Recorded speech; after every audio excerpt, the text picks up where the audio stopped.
Welcome to the Times of Israel's daily briefing. Today is Thursday, May 15th, day 587 of the war. I'm Amanda Borschel-Dan here with our editor, David Horovitz, in our Jerusalem office. Hi, David. Thanks for joining me today. Hey, Amanda. U.S. President Donald Trump is still in the region and on his way to the United Arab Emirates today.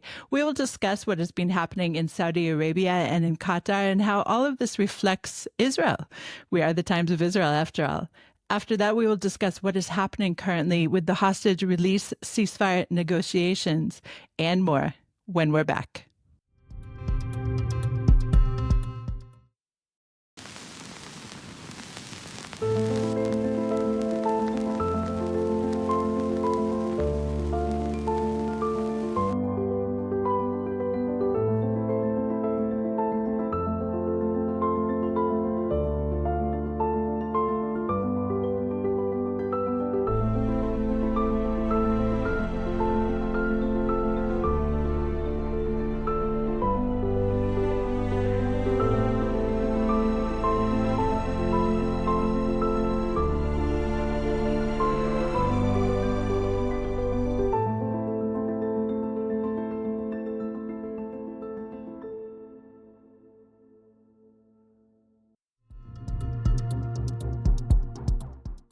A Palestinian terrorist opened fire on Israeli vehicles last night in the northern West Bank, striking a pregnant woman who was en route to hospital to give birth.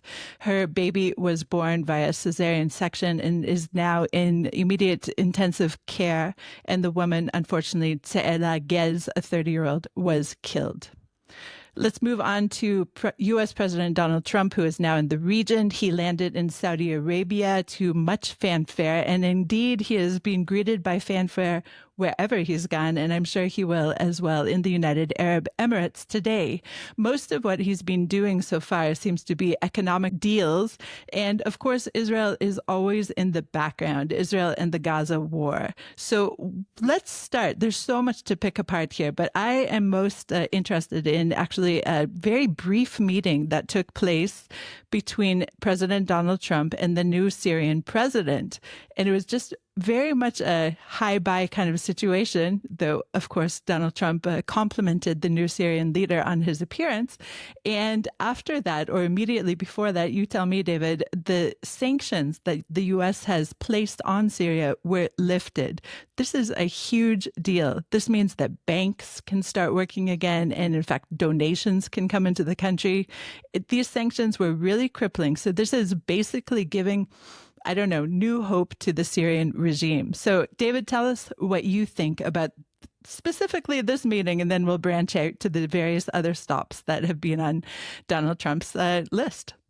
Right, so he announced that he was lifting sanctions the night before he met with Ahmed al-Sharaa, and to immense applause at his main address in Riyadh. And then yesterday he met with him, I think, for about 30 minutes, a little more than 30 minutes.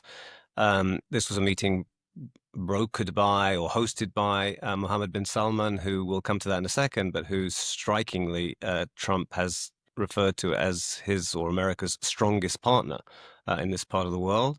It was the first meeting between American and Syrian leaders in a quarter of a century.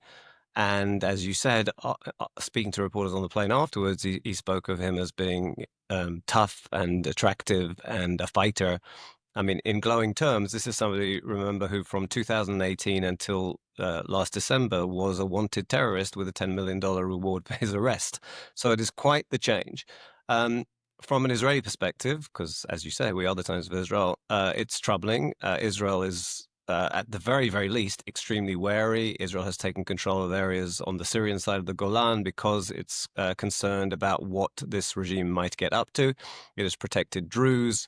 There have been, lots of fairly credibly reported incidents of Alawites being targeted by this regime.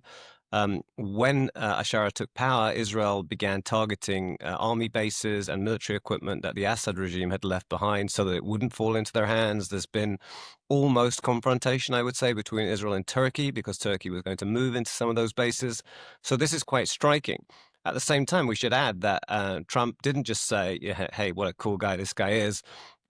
He also said, we'd like you to join the Abraham Accords. So Trump, in his definition of this, was certainly not warming ties to the exclusion of Israel. He was warming ties and hoping that this would ultimately come to the benefit of Israel, and even said after the meeting, some hours after the meeting, that al-Sharaa had said, yes, he would want to do that once he has stabilized his regime. We didn't hear that from al-Sharaa himself.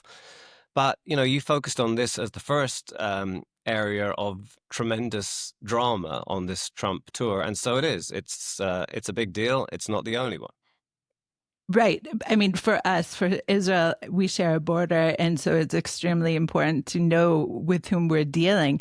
And it appears to me that Trump's lifting of the sanctions opens up just a huge opportunity to exploit or to leverage at least their natural resources, because Syria apparently also has, minerals and natural gas and potentially even petrol. We don't know. And it appears to me that Trump is really giving this blank check to, hey, Syria, let's start up and let's reboot your whole existence. Would you agree with that sentiment? Yeah, I think that is the case. And I think you should also bring into this neighboring Lebanon, where Trump has said a little about Lebanon on this trip. He's talked about, in the context of Hezbollah, that you have a government in Lebanon that is trying to create a different reality, a reality in which there is one military force, it's the Lebanese army, and Hezbollah is marginalized. Trump is, he sees opportunity here in the case of Syria in an absolute basket case until recently, and maybe still. A country, destroyed by civil war, with millions of people displaced, vast numbers of people killed by the previous regime, which was the successor regime to what we thought was, incredibly brutal, and was, but the Bashar Assad leadership was even more brutal towards its own people. And somewhere in Trump's thinking, and those around him presumably, is, well, they can't be worse than the last people, and maybe we can try and bring them in. They're professing a desire for establishing some kind of normal, sensible. They're certainly not talking about democracy, but a regime that's not going around killing people. I don't think the initial evidence has confirmed that.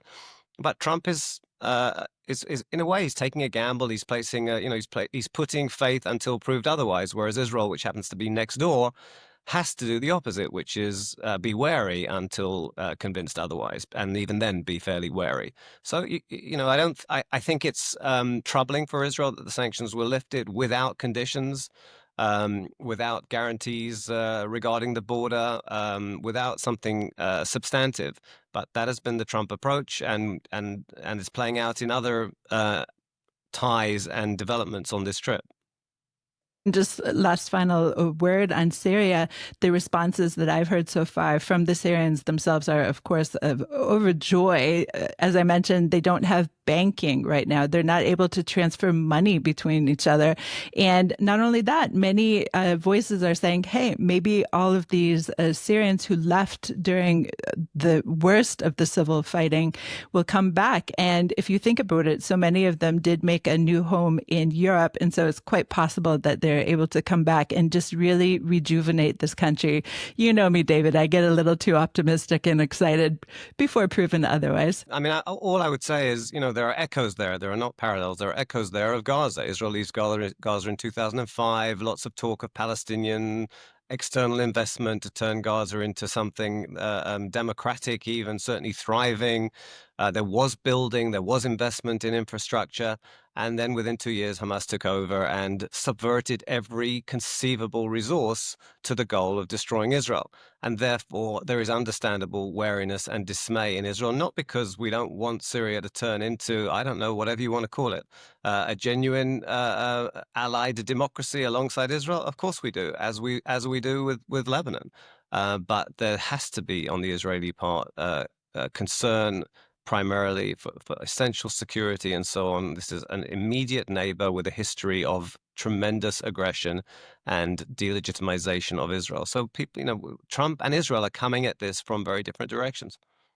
So, apropos Israeli concern, let's talk about Saudi Arabia. And of course, leading into the new Trump administration, there was renewed talk about perhaps the idea that Saudi Arabia would normalize with Israel. But it appears to me, and all indications seem to prove this, that Trump is ready to de-link the Israeli normalization from other deals with Saudi Arabia, including potentially civil use of nuclear energy. So, David, what are your thoughts on this matter? First of all, he did de-link normalization with Israel from the 142 billion military deal that he signed. In terms of whether he will work with them or allow the United States to enable some kind of civilian nuclear program, I don't think we know that definitively at the moment. But he said again in this first landmark address on the night he arrived, on the day he arrived in Riyadh. Um, you'll join the Abraham Accords in your own time. I don't want to misquote what he said, but he said I can see you're not about to do that with the current Israeli government, or words to that effect. Forgive me if that's a slight misquote, but therefore he essentially did de-link. He didn't condition the degree of interaction, commercial interaction that he's moving ahead with Riyadh.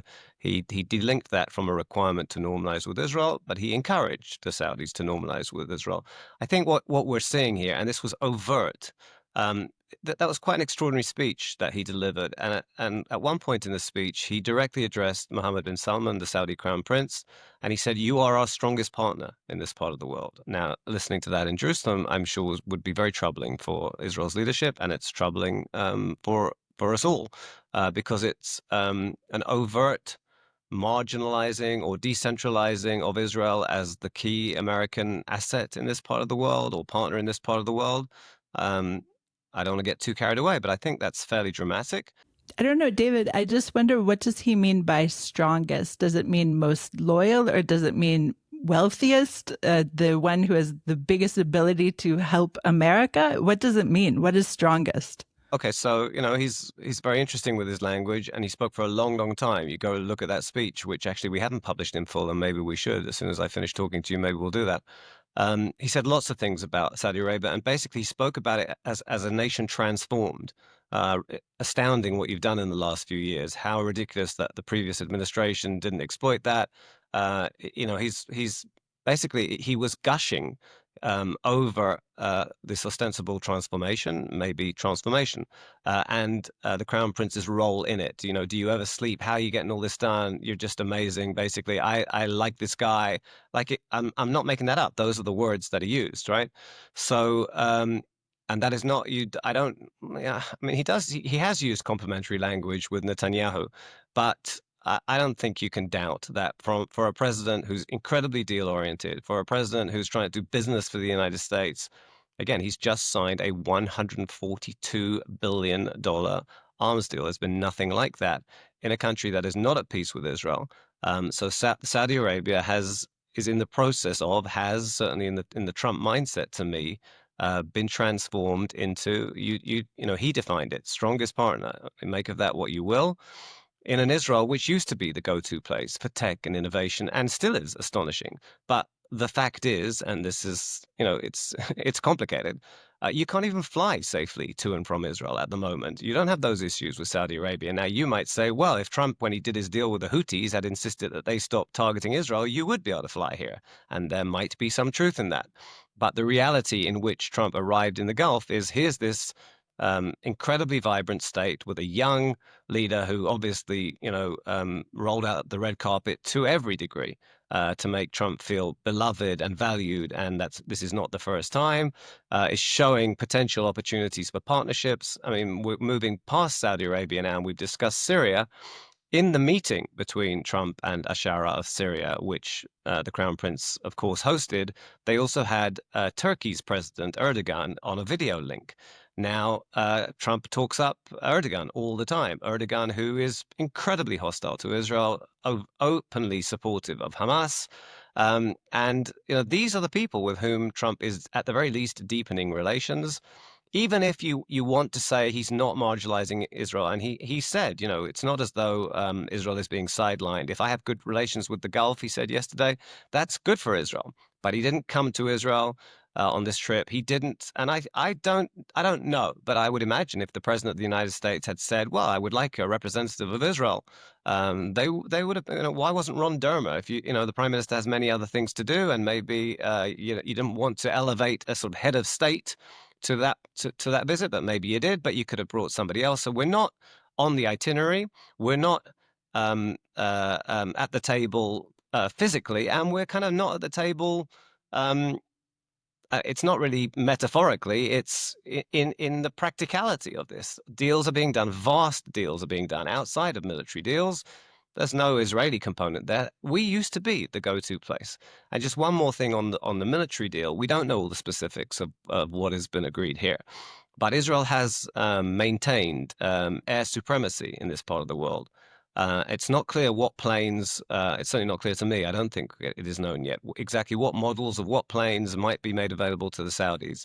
That has to be an acute concern, again, in an Israel in which, as of now, a partnership, an overt partnership between Saudi Arabia and Jerusalem is no longer a condition of great Saudi interaction with the United States. Let's go to a short break. Israel Bonds, the heartbeat of solidarity, the powerhouse of support. When the Israeli-Hamas war hit, Israel Bonds stood tall, proving we're more than just an investment, we're a lifeline. Israel Bonds pledges to ensure Israel thrives and flourishes. Investing in Israel Bonds isn't just a financial move, it's a declaration for resilience, strength, and a better future for Israel. Join us and let solidarity echo through generations. And we're back. There is one Israeli, at least, who was invited to join U.S. President Donald Trump in this trip to Qatar, and that is Idan Alexander, who was freed this week from Hamas captivity. And Idan, unfortunately, was not well enough to attend this meetup with Donald Trump, but he was invited, so we must make that clear. And now, after yesterday's gazillion, billion, $1 trillion deal with Qatar, I also want to turn our focus to the hostage release negotiations deal, lack of deal, shall we say. And how do you see this whole constellation playing out? The Trump trip, the release of Idan Alexander, the renewed Israeli delegation to Qatar, of course, to take part in these negotiations. What do you make of all of this at this particular moment? It's good that you framed it like that because, of course, events move with staggering pace. And these are days when the United States president is in our part of the world and not here, when his chief negotiator on this issue, Steve Witkoff, was in Israel, was the person, I think you have to say, who got Idan Alexander out. Who, although there were all kinds of other people involved, it was Witkoff who oversaw it, who flew to Israel for Idan's release, who gave his late son's Magen David, Star of David necklace to Idan and asked him if he would honor his son by wearing it, his son who died at a very young age, who then spent an hour and a half meeting with the families of the other hostages. And said basically, this was not America first, America only. We're going to try and get everybody out. We're committed to it. The president is committed to it.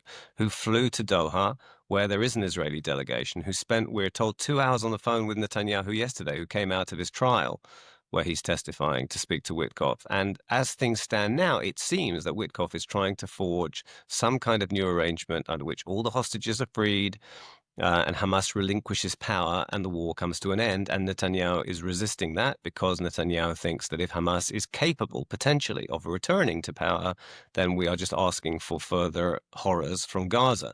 That's where things stand at the moment. And you had Witkoff saying, if we can't, through diplomacy, solve this crisis, that will be, again, I'm paraphrasing, but he certainly said something to the effect of the families of, this will be the worst failure of my career, or a terrible failure for me, because I think it can be done. And there again, you have friction between the United States and Israel. So let's also discuss what could be on the horizon for Trump in the United Arab Emirates, which is a partner to the Abraham Accords, even though we're hearing some murmurings of discontent among the population. So what do you know about what is planned for today? Yeah, I mean, there are meetings, there are speeches. You have to assume that Gaza will be a big part of the meetings. I don't know how Trump operates in terms of what we see in the direct talks with the leadership, where teams are doing stuff in the background that is made less public. But there's, the president himself has spoken about wanting to be sure that Gazans, the wonderful Gazans, as opposed to Hamas, do not suffer. He's been very critical of Hamas. Let's lose sight of that in this trip. Hamas cannot stay in power. Must not be, it cannot rule. These are terrible people who do horrific things, and they have to be gone. By the way, we didn't touch on this so quickly. He says he's progressing towards a deal with Iran, but is adamant and resolute they can't have a nuclear weapon. The terminology there is less definitive, I would say, than it is with Hamas. Hamas has to be gone. It's not clear to me what the deal that Trump has in mind for Iran and whether it really will close their path. But on Hamas, he seems to want to close the path for Hamas to make any kind of return. And he has wanted to get more aid into Gaza, and that seems to be taking shape. I'm sure that will be a factor in the talks, either publicly or behind the scenes. And I'm sure the UAE will be saying, listen, if you want some kind of chance for Gaza afterwards, you can't just continue to destroy all the infrastructure there where there's nothing to start from. In Lebanon, there are not similar circumstances at all, but in Lebanon there is a government that really unprecedentedly for many years is trying to build a better reality. There's nothing in Gaza, and the longer the war goes on, the less chance of any kind of alternative, competent, capable, life-affirming, anything, leadership, I don't want to use that word, emerging, that gets reduced. And I'm sure that will be in the framework of these discussions, because the UAE has a partnership with Israel, because the UAE has normalized relations with Israel.